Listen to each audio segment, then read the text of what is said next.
මේ දවස්වල අපේ අතිරතු සහෝදරයා අතිරතු ගරු අතිගරු ජනාධිපති අනුර කුමාර දිසානායක මහත්තයා කියෝකේ ඉන්නවා පනතක් ගේනවායි කියලා. පක්ෂයෙන් වෙන පක්ෂයකට පැන්නොත් එහෙම ඉන්න පක්ෂ වෙන පක්ෂයකට පැන්නොත් එහෙම മന്ത്രിවරුන්ගේ අහෝසි වෙනවායි කියලා.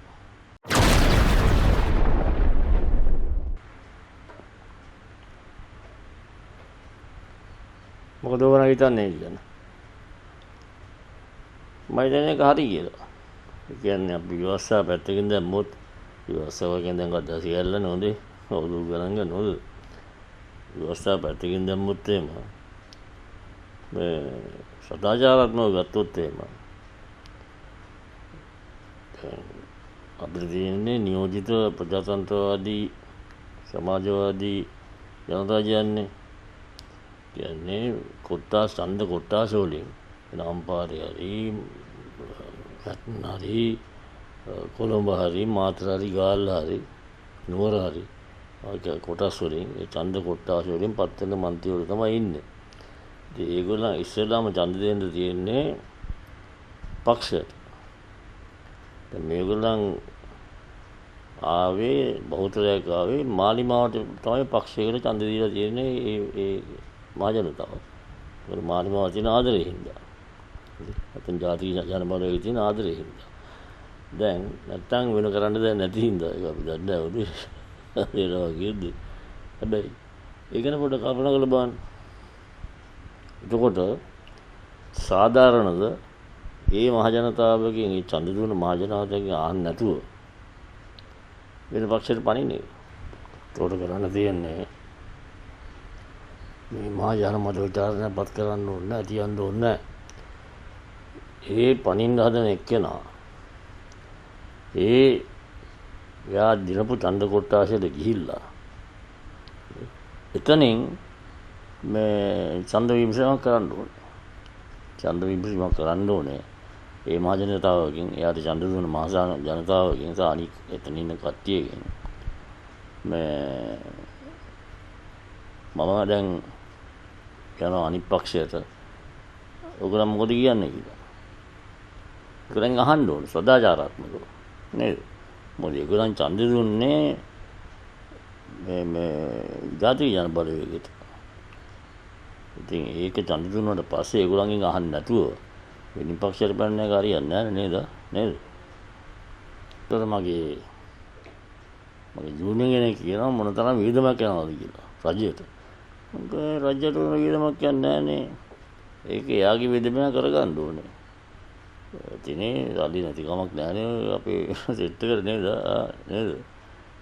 එයාගේ සල්ලි වලින්. එයා එතන ඡන්ද විමසීමක් කරන්න ඕනේ. කරලා එතනින් කිව්වොත් මහා හොඳයි මන්ත්‍රීතුමා ඔය යන්න අනිත් පක්ෂයට ගිහලා ඒක වෙනම දෙයක්. ඒකට යට ගිය හැකි. මේගොල්ලන් කිව්වොත් මේ මොනවා මේ කතා කරන දේවල් කියලා. ඉතින් කරන දේ ඉවරයි. ඒකට පැන්නොත් එහෙම මේ අර මොකද මේ එයාගේ ඡන්ද එයාගේ මන්ත්‍රීතුමා අවශ්‍ය වෙනවා. ඒක හරි. ඒක හරිනේ. ඒක පක්ෂයකට මාලිමාවට ඡන්ද දෙන්නේ නැත්නම් අපි රජ ප්‍රේමදාස මහත්තයා කියනවා. එතුමා ගිහිල්ලා හිටන් ජාතික ජන බලවේගයේ මේ සමාජික වුණොත් එහෙම එයාගේ ඡන්දය අවශ්‍යයි. එයාගේ මේ මන්ත්‍රීවරු අවශ්‍යයි. ඒක හරිනේ. මොකද එයාට ඡන්ද දුන්නේ කොළඹින්. කොළඹින් ඡන්ද දුන්නේ සමාජික ජන බලවේගයට තියෙන ආදරේ හින්දා. නැත්නම් එතුමාට තියෙන ආදරේ හින්දා. එතුමාට කැමැති හින්දා. එතුමාගේ නායකත්වයෙන් හින්දා. ඒ ඔක්කොම අතහැරලා අනිත් පැත්තට ගියාම මේ මහජනතාව මොනවද හිතන්නේ? මහජන හිතනවා මේ හරිමිනියෙක් නෙමෙයි කියලා. ඒක මම කියන්නේ. ඒකින්ද මම හිතන්නේ පන්ත කියන එක හොඳයි. පුළුවන් ඉක්මනින් කියන එක හොඳයි. මම දන්න තරමට තාම මම වෙල බලව පොඩ්ඩක්. තාම මොකද කෙටුම්පතකුත් හදලා නැහැ.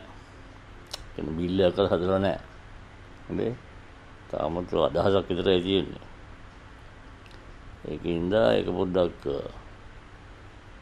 මේ විපක්ෂයෙන් කෑ ගහනවා. ඒකාබද්ධ විපක්ෂයයි සමුජාන බලවේගයයි අර වේගය මේ වේගය කෑ ගන්නවා. අතිරතු බයේ මොකද්ද පොඩි ජන්දර බයේ. හරි. එයා බලන්නේ මේගොල්ලන්ව නවත්තන්න කියලා. පයින්ව නවත්තන්න කියලා කියනවා. ඒක අපිට වැඩක් නැන්නේ. අතිරතු බලන්නේ එයාගේ පක්ෂය හරියට එක තැනක තියාගන්න. හරි. මොකද 159 ආවේ අතිරතු ඉඳනේ නැති ඒගොල්ලන්ගේ තියෙන එක කරලා නෙමෙයිනේ අතිරතු තමයි ඔක්කොම ටික කරලා දීලා ඒගොල්ලන් බලයටපත් කරගත්තේ.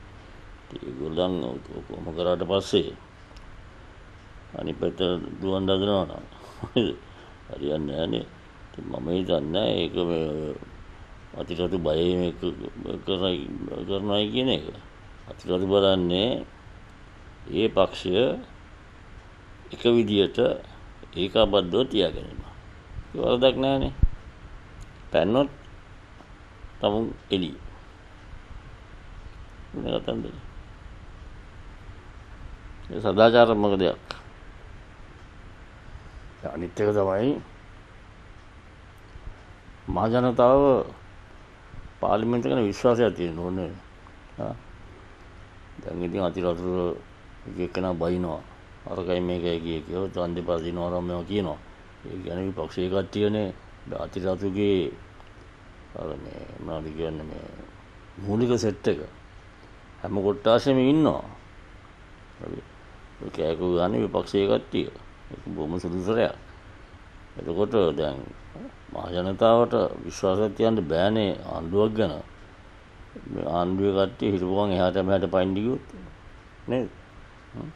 ඒක මොකද ආණ්ඩුවක් සාවර වෙන්න ඕනේ. සාවර ආණ්ඩුවක් තියෙන්න ඕනේ. ඒක සාවර කරන්න බෑ. එක එක්කෙනා එහාට මෙහාට පයින් ගත්තොත්. එතන මං කියන්නේ. ඒ අධිකාරිය කරන දේ හරි. ඒක ඉක්මනට කරා නම් හොඳයි කියලා මගේ හිතේ කල්පනා කරලා බලන්න ඕන.